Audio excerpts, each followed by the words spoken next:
reemplazas a la dopamina o bien lo que haces es disminuir el tono de la acetilcolina con un anticolinérgico. Y este Parkinson, el fármaco principal, el más noble, es dar un precursor. Este precursor terminaría siendo idealmente la dopa, porque la dopa, recuerden, del semestre pasado en catecolaminas, se transforma en dopamina.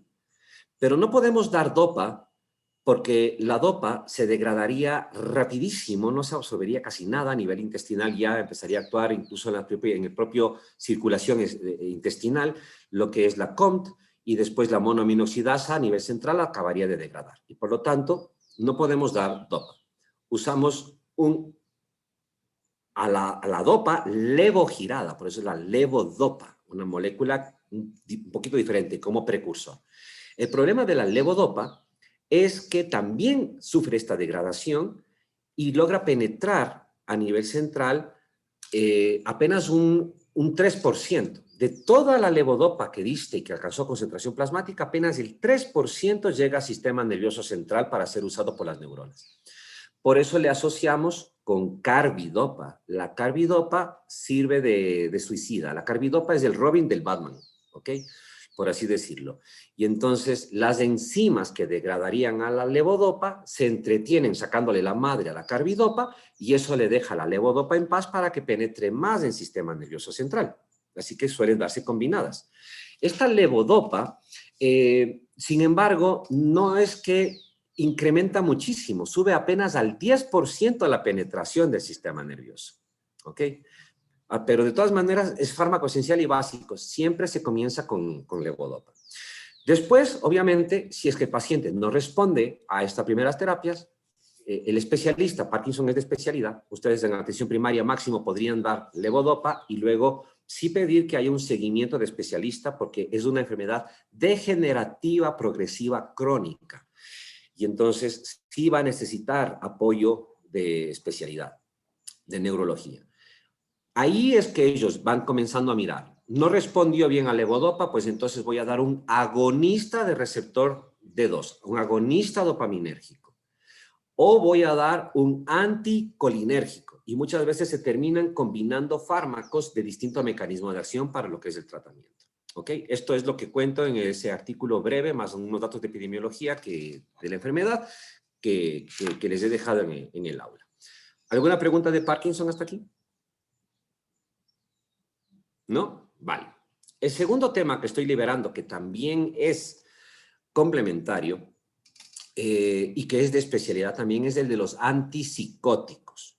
¿Sí? Esa también se va a ir como asincrónica. ¿Qué pasa con los antipsicóticos? A ver, cualquier tipo de psicosis es de especialidad. Hablamos de psiquiatría. ¿Sí? De todo lo que van las patologías de tipo de derivadas de la psicosis, esquizofrenia, por ejemplo. ¿Qué es de medicina general? El manejo de una urgencia, de un ataque psicótico, eso sí les va a tocar posiblemente hacer algo. Pero entonces, ¿qué haces con un paciente que está con un ataque psicótico? Y aquí hay que incluir a veces a pacientes en fase maniacal exacerbada de los trastornos bipolares, ojo. Sedarle, o sea, es que no puedes hacer más como medicina general, o sea, el paciente que está con un ataque psicótico tienes que sedarlo. Psicosis no es para manejo para ustedes, hay muchas reglas de juego, tienes que tener una distancia al paciente, hay una técnica especial para conversar, porque de lo contrario te lo puede tomar mal, ¿sí? Pero entonces sedarle, y para sedarle son dos fármacos realmente. Uno ya estudiamos, benzodiazepinas, y de las benzodiazepinas ya se imaginarán que necesitamos una que tenga mayor duración de acción, será diazepam, ¿no es cierto? Ya, perfecto.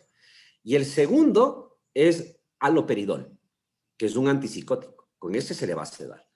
Ese haloperidol lo puedes inyectar y va a provocar esta sedación. ¿Sí? Hay por ahí otro más que es la levopromacina, que también puede ser utilizado. Entonces, uno de los recursos que va a estar en el aula es justamente un artículo chiquitito que habla de este manejo de urgencias de un ataque psicótico. ¿Sí? Denme un minuto que tengo que conectar la laptop.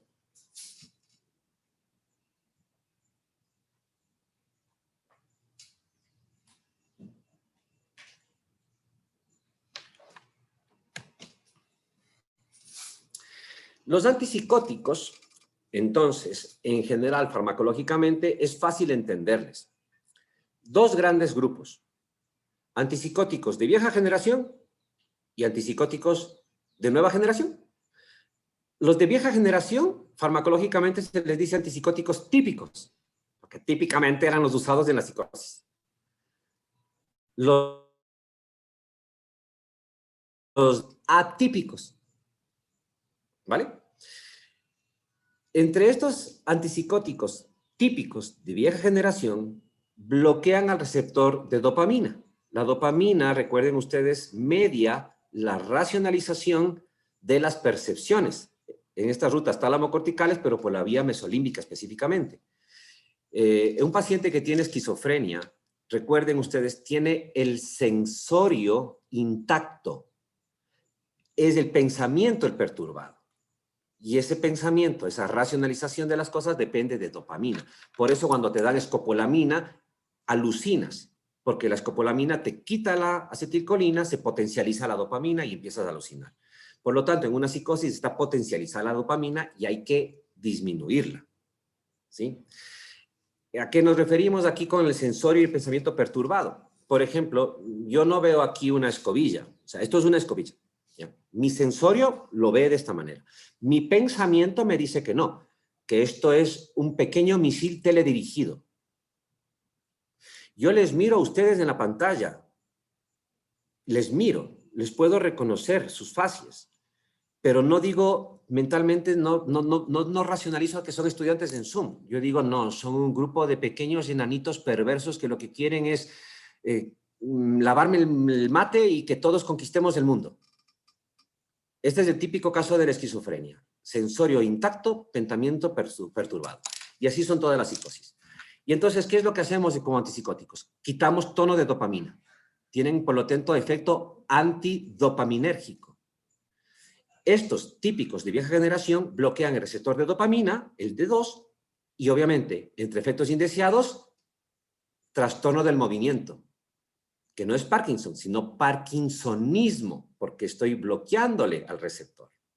Este trastorno también, como va por la vía extrapiramidal, se le dice extrapiramidalismo. Y bloquean también los receptores de serotonina. Por lo tanto, la persona cae en el ánimo. Hacen una letargia. Y vimos serotonina, los antidepresivos, cómo levantaban el ánimo. Bueno, por lo tanto, los de vieja generación se les llama neurolépticos. Los de nueva generación bloquean más al receptor de serotonina, modulando el ánimo, y le dejan en paz al de dopamina. Por lo tanto, se comportan antes que como neurolépticos, como antiesquizofrénicos. Y esto permite que también haya menos piramidalismo. Pero provocan como otros efectos aumento de peso, ¿sí? Mayor resistencia insulínica, cosas de este estilo. ¿Estamos claros hasta acá? Bien. Hacemos desconexión, reconexión inmediatamente, por favor, para continuar con la clase los 40 minutos.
Mientras siguen llegando los demás, preguntas de Parkinson de los que ya revisaron ese recurso o de lo poco que puedo haber hablado de antipsicóticos, que ya ha quedado ya liberado el recurso para que lo vayan haciendo en estos días. ¿Alguna pregunta? Mientras acá. Doc, una consulta, por favor. En el tema que decía ahí de la 1-metil 4-fenil 1,2,3,6 tetrahidropiridina, o sea, ¿qué factor, o sea, qué vendría a ser principalmente? Porque también decía que podía ser por factores genéticos o que decía principalmente igual que tenía que ver con la dopamina. Bueno, el Parkinson tiene me estás preguntando en otras palabras la etiología del Parkinson. Exactamente. Verás, del factor que estás mencionando, hay indicios que hablan que podría ser uno de los gatillos que determinen la génesis de la pérdida de las neuronas dopaminérgicas. ¿Ya? Se ha hablado de fondo hereditario. Se ha hablado de que puede haber una exposición a un agente no identificado, tóxico, en edades de adultez joven. A la larga, la principal conclusión, aunque los estudios comienzan a dar pistas farmacogenómicas, algunas de hereditarias, a la larga se termina diciéndole todavía hoy de que es idiopática. En otras palabras, es idiota para el médico y patológica para el paciente, el Parkinson. ¿Ok? Sí, es idiopático. Y entonces, el factor como el que tú mencionas es uno de los que comienzan a haber indicios. Así como cuando estuvimos en epilepsia decíamos, se ha comenzado a ver unos genes involucrados. Bueno, este es uno de los que se comienza a mirar. Pero no ocurre en el 100% de los pacientes. No está en todos. Entonces, por eso es que no puede ser declarado todavía un elemento contundente o un factor clarísimo de que es ese. No es, ya aprenderán después en investigación en epidemiología lo que es causa mínima y causa suficiente en las teorías multicausales de los fenómenos factor de riesgo de enfermedad. No se sabe si es que este, por ejemplo, es un mínimo o es un suficiente. No se sabe. ¿Qué significa mínimo? Tienes que tener mínimo ese factor para que te dé. Por ejemplo, piensen en tuberculosis. Si no puedes, tienes como mínimo que tener el bacilo tuberculoso, si no, no te puede dar. Pero aunque lo tengas, no es suficiente para que te dé tuberculosis. Entonces, cuando tienen esta deficiencia que tú mencionas, Paul, podría ser el mínimo, pero no sabemos si es que es el suficiente. Tiene que haber posiblemente otra serie de condicionantes para que llegue a darse. ¿Ok? Así que termina siendo idiopática. Por eso está en que no se puede, no tenemos cura todavía de erradicación, solamente podemos sostenerle o controlarle a la patología. Eso es. ¿Alguna otra pregunta? Si no, ya inicio el otro tema. Doc, una preguntita. De acuerdo a los tratamientos, ahí nos decía que están en experimentación el neurotrasplante. ¿Nos puede explicar más o menos cómo sería esto? ¿A qué se refiere más o menos? O sea, generalmente, algo general nada más. Mejor googlealo. El neurotrasplante te lo está diciendo. O sea, se están generando cultivos de células in vitro, de neuronas, ¿ok? ¿Qué es un neurotrasplante perfecto, ideal? Que le pudieras poner a una persona un pedazo de cerebro, así como ahora podemos poner un pedazo de hígado. Si a alguien se le daña un hígado, tú puedes hacer un trasplante de hígado y le pones otro hígado a otro. Eso sería perfecto, pero eso no funciona. Y entonces, ¿qué es lo que se intenta hablar? Se intenta hablar de desarrollar neuronas a partir de células madres. Se intenta hablar de neuronas in vitro para poder realizar la ubicación a nivel encefálico, lo cual no va a funcionar, yo creo. Y por último, no es neurotrasplante, pero es más interesante que este último, encontrar al factor inhibidor de la duplicación neuronal. Las neuronas no se pueden, hay un momento en el cual superaste los 2 años de edad, ya no hay mitosis, se acabó. Con lo que te quedaste de neuronas se quedó. Y eso se debe a que hay un factor inhibidor de la mitosis.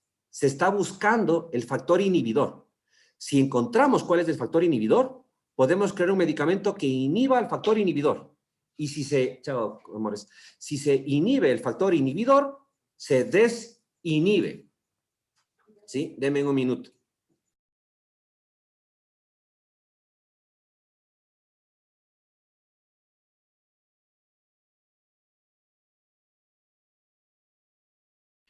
Y entonces el factor, si le inhibes al factor inhibidor de la mitosis, desinhibes la mitosis. Y si desinhibes la mitosis, puedes recuperar neuronas. Y si recuperas neuronas, de pronto puedes controlar no solamente Parkinson, sino puedes controlar Alzheimer, que sería fantástico para esto. Porque ahí tenemos destrucción de materia gris. Sí, pero neurotrasplante, eso que te habla un neurocirujano, les gusta más hablar de eso. ¿Vale? Nos vamos con el tema que nos corresponde, que es el de anestésicos locales. ¿Sí? Anestésicos locales. A ver, esto no es difícil de entender. Está bien sencillito en Brenner. A mí me gusta Brenner porque realmente no les hace bronca. O sea, el capítulo de psicofármacos menos agradable porque están antipsicóticos ahí, antidepresivos ahí metidos. Pero el de anestésicos es bastante sencillo de entender. Atentos a la pantalla. Voy a ir mezclando con algunas diapositivas y algunos conceptos. Pero verán, la clave es esta. La clave es de esta. Las propiedades físico-químicas y farmacocinéticas del anestésico condicionarán la duración del efecto y eso condicionará a su vez en qué le usas a cada anestésico. Si dura más el anestésico, puedes usarlo en un procedimiento quirúrgico más largo. Si dura menos, en uno más corto. Esto es así de simple. No es lo mismo anestesiar la córnea que anestesiar de la cintura para abajo a través de inyección a nivel del raquis, porque vas a hacer una cirugía de rodilla. No sé si me explico, es obvio. ¿Ok? De ahí, químicamente, esto mismo va a ir determinando estas propiedades químicas, los efectos farmacológicos que van a ocurrir. Así que depende mucho del movimiento a través de membranas, lo que vamos a hablar. Los que alguna cuestión se pierdan, regresen al capítulo de farmacocinética de Brenner, ¿vale? Más bien atentos a lo que voy a ir marcando en pantalla. ¿Por qué hablamos de anestésicos locales? Hablamos de anestésicos locales porque van a provocar anestesia, pérdida de la transmisión sensitiva dolorosa. ¿En dónde? A nivel de una ubicación tisular específica, anestésico local. Y por lo tanto, sin pérdida de la conciencia, porque un anestésico general, en cambio, te hace perder la conciencia, te quedas dormido, pierdes noción de lo que ocurre y, lógicamente, pues ya no hay transmisión tampoco de racionalización en la corteza de que tienes dolor. Eso es así de simple. Estos son locales. ¿Y tienen qué lugar entonces en dónde afectan estos? Ahí, en lo que están mirando en la pantalla, que es la conducción. Recuerden la clase introductoria del sistema nervioso central. Generación del impulso y luego la conducción del impulso a través del axón. Y depende de potenciales de acción. ¿Y eso de qué depende principalmente? Primerito, la despolarización de canales de sodio. Y si vamos a hacer un bloqueo de la conducción, ya se imaginarán que el mecanismo va a consistir en bloquear los canales de sodio. Al bloquear los canales de sodio, no vamos a tener toda esta despolarización. Segundo cosa que tienen que tener muy claro y recordar. Las fibras nerviosas, algunas tienen vaina de mielina. Y obviamente, ¿dónde tiene que actuar el anestésico? ¿En la mielina o tiene que llegar hasta acá, a la membrana del axón? ¿A dónde? A la membrana del axón. Hasta acá tiene que llegar.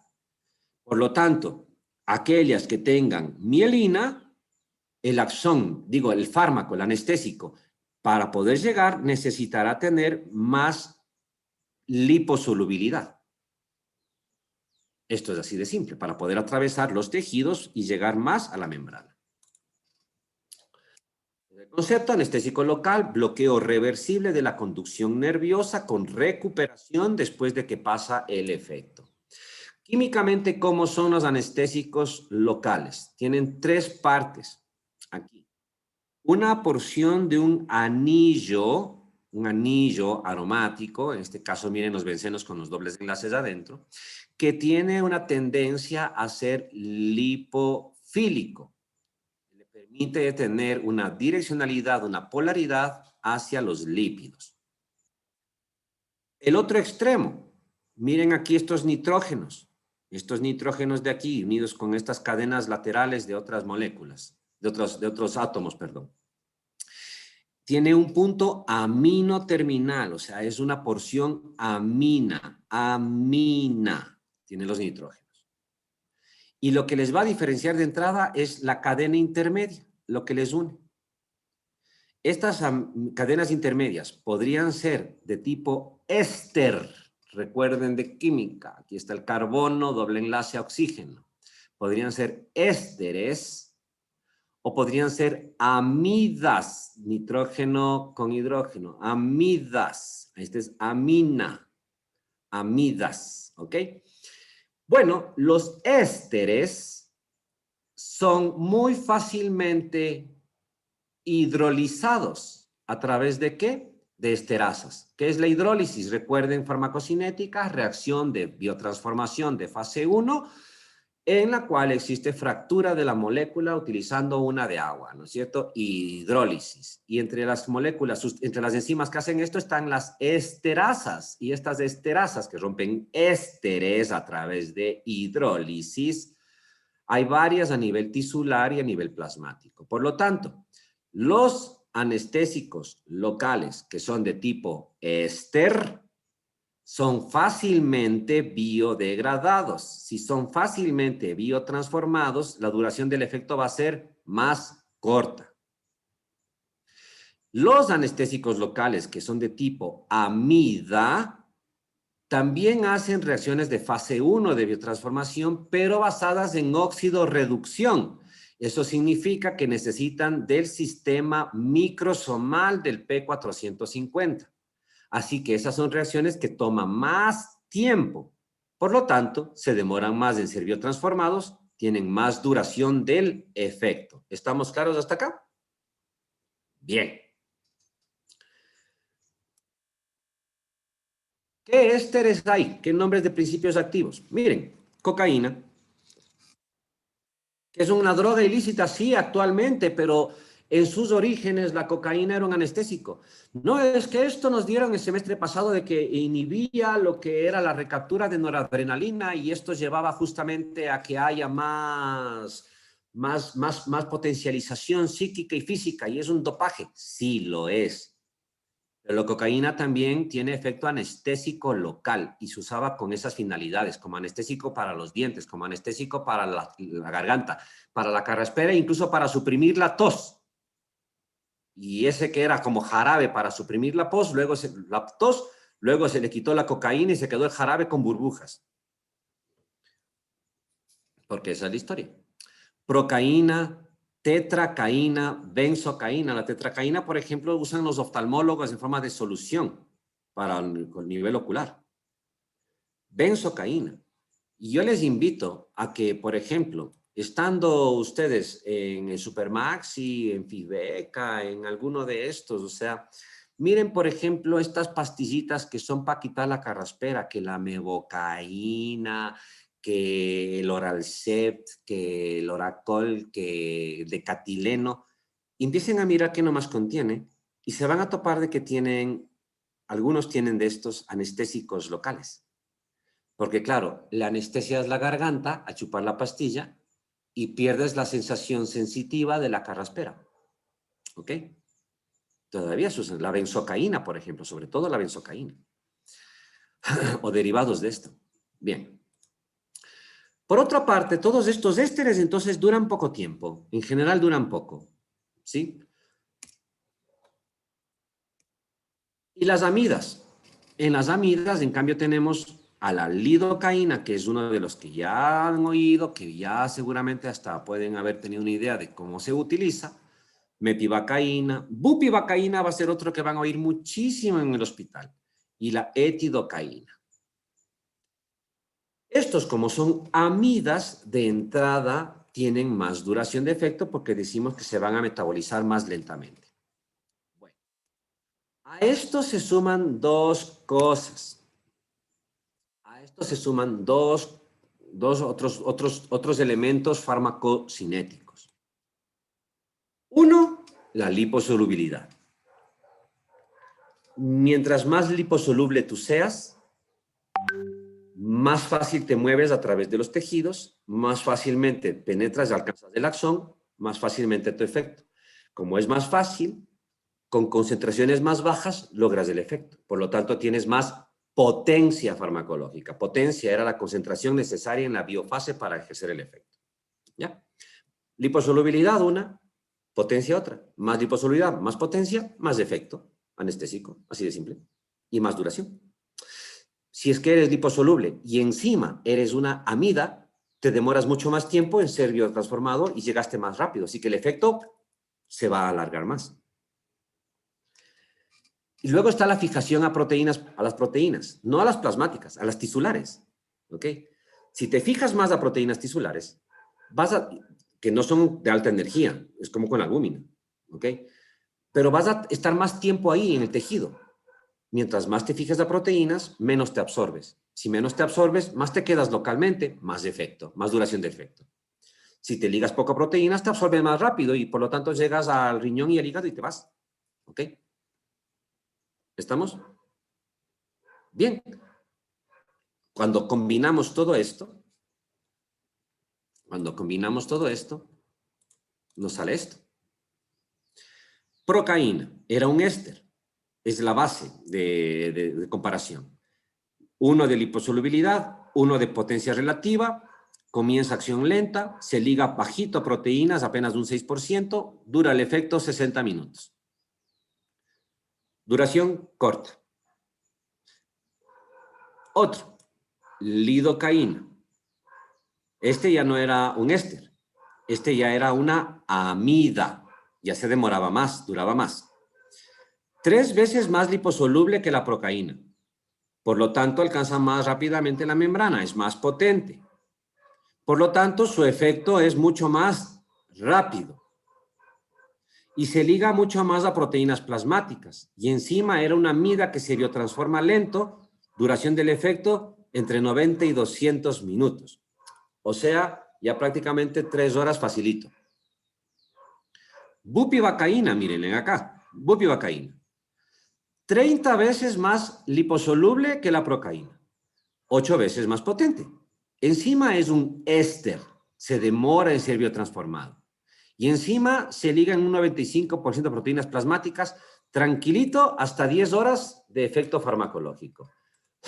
Ergo, se comienza a entender por qué si es que vas a sacar solamente un lunar, o sea, si quieres usas procaína.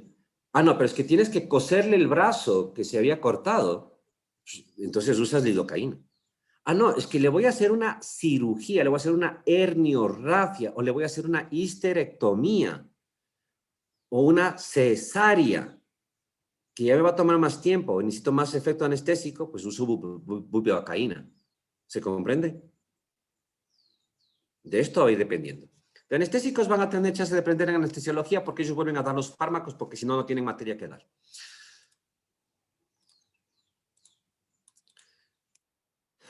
Lo que mencioné. Entonces, su libro les pone de esta manera, ésteres y amidas, la potencia que he mencionado, la duración de acción, para qué puede servir de uso de manera inyectable parenteral y cuáles pueden tener uso tópico. Ya voy a explicar al final de la clase qué es esto de epidural y de espinal, porque no es lo mismo anestesia espinal que anestesia epidural, ¿ok? O infiltración, no es lo mismo, lo explico al final de la clase. Luego está el mecanismo de acción. El mecanismo de acción dice, oye, ¿y cómo van a actuar? Ah, pues tienen que llegar a la membrana y bloquear el canal de sodio. Sí, bacán, facilísimo. ¿Y cómo hace eso? Se va a unir al canal y lo va a interferir. Bacán. ¿Y pasa algo más? Sí, sí. El anestésico. Los anestésicos son sustancias alcalinas, son bases. Recuerden que los fármacos son o ácidos o bases, al igual que cualquier sustancia. ¿De qué depende que tú seas un ácido o una base químicamente? De si cedes electrones o si ganas electrones. De esto depende. Y los fármacos son ácidos o bases. Un concepto. El otro de cuarto semestre. La propiedad físico-química más importante, incluso más que la liposolubilidad, es la ionización de la molécula, el estado de ionización. Las membranas que atraviesa un fármaco tienen más cosas ahí, no son limpias, tienen proteínas, tienen macromoléculas, tienen otro tipo de cuestiones y todos tienen carga eléctrica. Si tú como fármaco estás cargado eléctricamente, sufres repulsión con facilidad con alguno de estos, con cualquiera, como si fueras un imán contra otro. Para no sufrir repulsión, no debes de estar cargado eléctricamente. Por eso es que los fármacos tenemos en forma no ionizada cuando no están cargados eléctricamente o ionizados cuando están cargados eléctricamente. Por eso es un ion, por eso se llama de un ion, ¿ok? Recuerden de esto. Entonces, la ionización estás cargado eléctricamente. Los anestésicos locales, entonces, los damos en estado no ionizado, que es el que puede atravesar membranas, el que puede moverse por los tejidos. Y son álcalis, son bases débiles. Muy bien, si es que este álcali va avanzando por el tejido y el tejido tiene un pH que no es neutro, no es de 7.0, es 7.35, el plasma es 7.42, por ejemplo, somos nosotros 0.30, 0.42 alcalinos nuestro cuerpo, no somos neutros. Entonces, como todavía está en un medio alcalino, sigue avanzando y se mueve. Penetra la membrana del axón, pero adentro hay respiración celular y es un medio un poquito más ácido. Es un poquitito más ácido. No se va debajo de 7.0, pero ya es 7.15, 7.20. Y eso es suficiente para que se ionice eléctricamente. Así que queda capturado. Y esta es la forma, así, eléctricamente cargado, la que le permite vincularse con el canal de sodio para bloquearlo. ¿Se entiende? Con una gráfica tal vez. Voy a repetir, porque ahorita que acabo de preguntar, ¿se siente? Todo el mundo se quedó así como moped.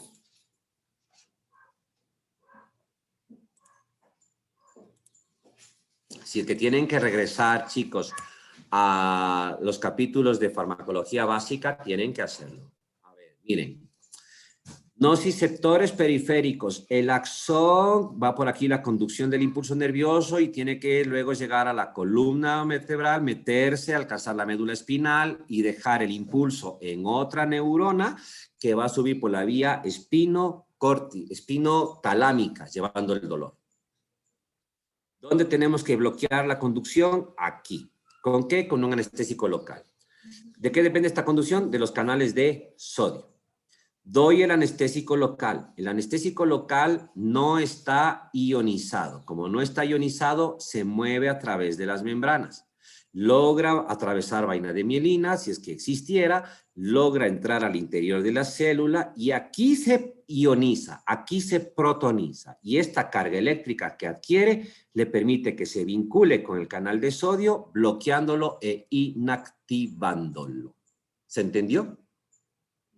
Ah, ahí sí se entendió. Bien. ¿Por qué a veces se dice que cuando hay un absceso, no sé si han oído, cuando hay un absceso, el anestésico local no funciona? ¿Han oído eso? ¿Alguien? Christopher dice que sí. Es típico. No, es que ¿cómo te fue el dentista fatal? Me quería poner anestesia, pero me pusieron y como tenía un absceso, no me cogió la anestesia, igual me dolió. ¿Por qué no funciona? O cuando vas a hacer un drenaje de un absceso lleno de pus, una colección en el muslo. ¿Por qué aunque le pongas algo le va a doler al paciente? ¿Qué pH tiene un absceso? Ácido. ¿Estefanía? Ácido. Ajá, es un pH ácido. Por lo tanto, los tejidos que le rodean también comienzan a estar acidificados. El anestésico local que va llegando, ¿ok? El anestésico local que va llegando se va a ir ionizando. Estaba no ionizado y tiene que llegar hasta el axón, pero como el tejido está acidificado, se va a ionizar. ¿Ese puede atravesar membranas? Así que ya no logra penetrar bien en la membrana del nervio, ya está ionizado y necesitaba ionizarse adentro para adentro hacer el bloqueo. Así que, por lo tanto, se disminuye el efecto del anestésico debido a un absceso, por una ionización. ¿Se entendió? Bacán. Sigamos.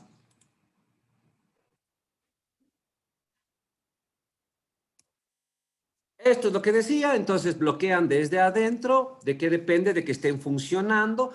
primero van inhibiendo algunos canales, luego bloquean a todos los canales y se interrumpe la conducción. El bloqueo es completo, pero después van a ser biodegradados y van a ser excretados. ¿Sí? Antes de pasar a esta. Cuando hay un absceso, disminuye el efecto. Ahora, cuidado, ¿esto dónde actúan? En células que tienen capacidad de excitabilidad, como las neuronas. Pero no solamente hay neuronas sensitivas, también tenemos neuronas aquí en el cerebro y estos son anestésicos locales. Y estas del cerebro tienen otros papeles, pues tienen que funcionar para tener conciencia, para tener funcionamiento de la rampa respiratoria, etcétera, ¿no es cierto? Las fibras excitables también son las cardíacas,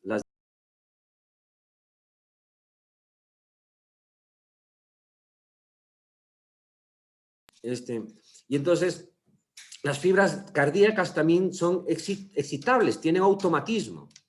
No confundir esta de excitabilidad de las células con potencial de acción simple. Todas las células de una u otra manera hacen potencial de acción. ¿Ok? Hasta las de páncreas. No confundir, no. Hablamos de las excitables. Y un anestésico local no es inteligente para decir, ah, no, mira, vos eres del corazón, no voy a hacerte nada. Así que también puede haber, por lo tanto, en usos incorrectos o dosis excesivas de un anestésico, podríamos llegar a interferir con la función cardíaca y provocar arritmias. Uno de los anestésicos se usa como antiarrítmico antiguo, pero de ahí pueden provocar arritmias. Pueden ser tóxicos cardíacos. Y también a nivel cerebral. Cuando estén en anestesiología, les van a hablar de la posición de Trendelenburg. Esto es la cabeza y Trendelenburg es poner así al paciente. Y entonces, ¿para qué lo usan? Pones el anestésico local en la columna vertebral, porque no es anestésico general, no va acá, es para el nivel periférico. Lo pones en la columna y le pones a veces en Trendelenburg para acelerar, para que pase más rápido y bloquee el sistema de irrigación nerviosa. Pero eso puede ser peligroso potencialmente. ¿Por qué? Porque es líquido cefalorraquídeo en donde está y se puede ir y meter acá al bulbo, pues, y si se mete ahí en el bulbo, pues te paraliza ese nivel. A veces es ese tipo de accidentes el que ocurren. Y ahí es cuando empiezas a oír. Es que entró a cesárea y salió en coma. Es que entró a cesárea y no salió de la anestesia. ¿Qué pasó? Tal vez fue una de estas cosas. ¿Ok? Hay que tener cuidado con la toxicidad neurológica y cardíaca con los anestésicos. Pero como son locales, son localmente lo que usas, el riesgo es bajo. Hay que hacer mal uso para que ocurra. Por último, recordar esto. Si las fibras nerviosas no tienen mielina, el anestésico llega más rápido. Mientras más mielina tengan, se va a demorar más en llegar. Y recordar lo que hacen cada una de estas fibras, clase de histología. Las fibras A, que son las más gruesas, con varias subclases, tienen mielina. Las B y las C. Las C ya no tienen mielina. Y entonces uno dice, oye, mira estas A, ¿de qué se encargan las A? Alfa, A de la función motora. ¿A qué velocidad conducen? A 120 metros por segundo. ¿Se dan cuenta la bestialidad que es esto? Por eso está en que tú ni bien piensas y puedes hacer esto. Por eso puedes moverte así de rápido. 120 metros por segundo. Para que se mueva esto tiene que haber despolarización muscular a través de liberación de acetilcolina. ¿Se dan cuenta de la velocidad de conducción? Es maravilloso el cuerpo. El ser humano es increíble, es una obra de arte. ¿Sí? Estas son las motoras. Las que van bajando de calibre tienen otras funciones, pero conducen igual de rápido. Y por ejemplo, las A beta tienen que ver con el tacto y la presión. Las A gamma con el tono muscular. Las A delta con dolor, temperatura y tacto profundos. Las B y las C sub C son de los órganos vegetativos, o sea, sistema nervioso autónomo. Y las variantes sub gamma son de dolor, temperatura y tacto superficiales. Y entonces, aquí se entiende. Si tú has ido al odontólogo y dices, me duele la muela, y te inyecta el anestésico local, lo primerito que te calma es el dolor, porque las primeras fibras que encuentras son las sensitivas superficiales, que son las fibras C, que no tienen mielina. Llegó rápido. Y después que te he puesto el anestésico, ¿qué sientes? Se me está amortiguando. empiezo a sentirle medio raro, está como cartón, ya no siento bien mi cara. Ah, las propioceptivas, las de tacto y presión. Y después dice, es que se me durmió la lengua, no puedo hablar bien, está dormido, no puedo soplar. Las motoras, porque eso es función muscular, motoras, ¿no es cierto? Ese es el orden en que se va a alterar. Ese es el orden. Pero en cambio, y la recuperación también va en ese sentido inverso, pero en cambio, esto es de nivel periférico, pero en cambio, en los plexos, el braquial, el crural, para esto sirve anatomía de disección recién aquí. El orden es distinto.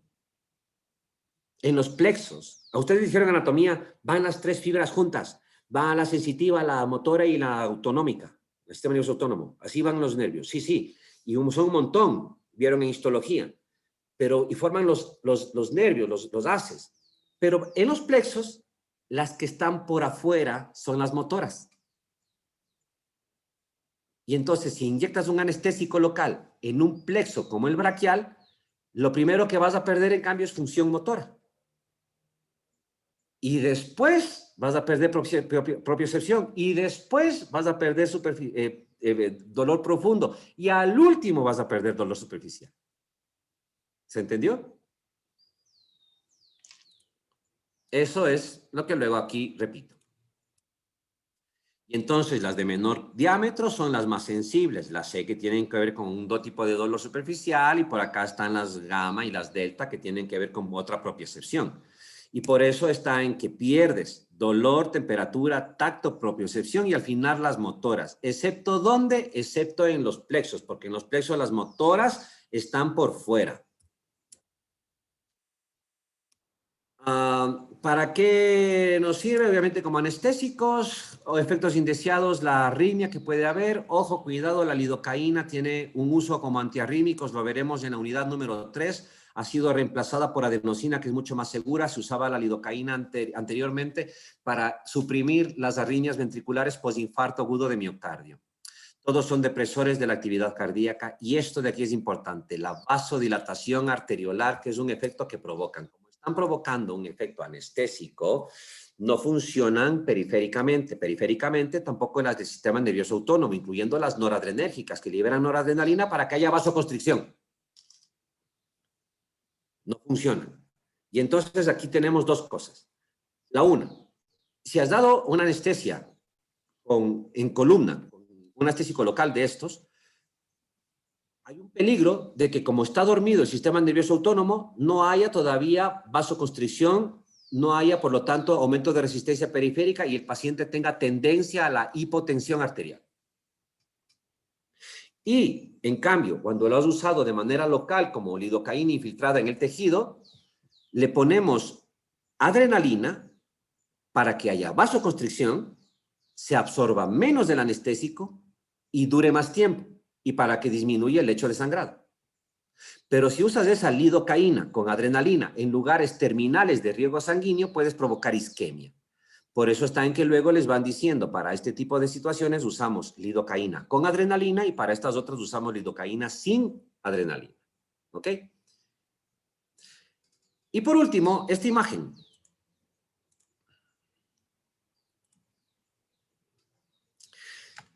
Aquí tenemos la columna, y esta línea negra de aquí es la dura madre, y lo que está debajo es el espacio subaracnoideo. Bueno, cuando colocas un anestésico, por ejemplo, al momento en el que sale de la columna vertebral el nervio, eso es un bloqueo paravertebral, paralelo a la vértebra, a la columna. Si es que lo inyectas por encima, colocas el anestésico por encima de la dura madre, epi encima, dura, epidural, anestesia epidural. Si penetras la dura madre, se le puede decir subdural, o se le dice espinal porque ya te metiste dentro de la espina, o se le llama subaracnoidea porque estás en el espacio subaracnoideo. ¿Ok? Entonces, cuando se habla en el libro de la epidural, ha sido por encima de la dura y la espinal ha sido ya rompiendo la dura y quedándonos en el líquido cefalorraquídeo. ¿Ok? Que recubre ya la médula. Hay un efecto indeseado que ocurre después de una punción hacia espacio subaracnoideo, sea para colocar una anestesia raquídea, o sea, la subaracnoidea, ¿ok? O para tomar una muestra de líquido cefalorraquídeo, y es una cefalea persistente residual. La dura madre son fibras de tejido conectivo que tienen esta dirección. Las agujas para punción en la columna vertebral tienen bisel, como las agujas del brazo, tienen bisel. Ese bisel puede cortar y por lo tanto, si la ventaja de dar en línea, miren, tengo instrumentos de la casa aquí a mano. Si tú entras con el bisel en este sentido, así, vas a entrar cortándole a las fibras de la dura y vas a provocar esa cefalea residual.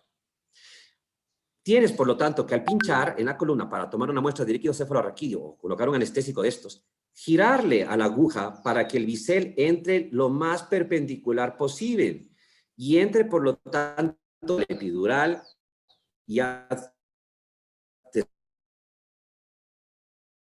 salen las gotas de líquido, ahí ya puedas depositar o tomar la muestra. Una vez que has terminado de hacer estos procedimientos, no es que les sacas porque vas a cortar, sino que tienes que regresarle al bisel y volver a salir para lastimar menos. O sea, muy parecido a lo que hacemos cuando hacemos la administración de un fármaco por vía intravenosa. ¿Se entendió? ¿Se aprendió algo? ¿Alguna pregunta? Quedan 2 minutos.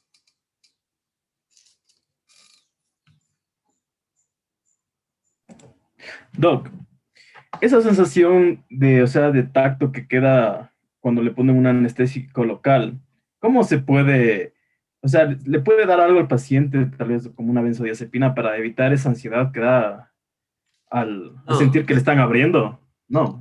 No, a ver, es que depende del tipo de anestesia y de profundidad. Sí, las pacientes que hacen cesárea muchas veces te dicen que sí sienten. ¿Sabes cómo se evita eso antes? Primero, cuando es una cesárea sí reciben una benzodiazepina. Si es que es un procedimiento así más agresivo, sí reciben una benzodiazepina que provoca un poco de amnesia anterógrada. Primero. Pero, ¿sabes cómo se evita? Incluso cuando coses aquí una herida, le explicas que va a sentir algunas cosas, pero que no le va a doler. No le explican a los pacientes. Y lo que es peor, cuando es una cesárea y está solamente con anestesia raquídea, está tapada por aquí, y los médicos se ponen a hablar todas las babosadas y todas las huevadas que hablamos porque somos bien zánganos. O sea, somos bien zánganos. Y la paciente está despierta oyendo. Capítulos de Anatomía de Grey, no me acuerdo de qué temporada, hay una cuestión así. ¿Okay? Que se traumatiza por lo que oye y por lo que siente la paciente. ¿Sí? Lo que dice Christopher. Pero entonces esto se evita, primero, teniendo cuidado en el acto quirúrgico. Segundo, si es que vas a suturarle, le vas a coser, tienes que decirle, a ver, puede que vaya a sentir, pero no le va a doler. Porque a veces ya le pusiste el anestésico, le infiltraste para suturarle, le pasas la aguja y siente propiocepción y dice, ¡ah, me duele! A ver, ¿le duele o siente? Ah, cierto, es verdad, no me duele, siento, gracias, doctor. Pero te lo ahorras mucho si es que empiezas explicando desde el inicio. Información al paciente terapéutica, razonada, vayan repasando esos procesos también. ¿Estamos, chicos? ¿Ok? 5 de la tarde, no les molesto más. Les veo el día de mañana, anestésicos generales. Gracias, Doc. Hasta mañana. Gracias, Doc. Hasta luego. Chao, chicos. Gracias, Doc.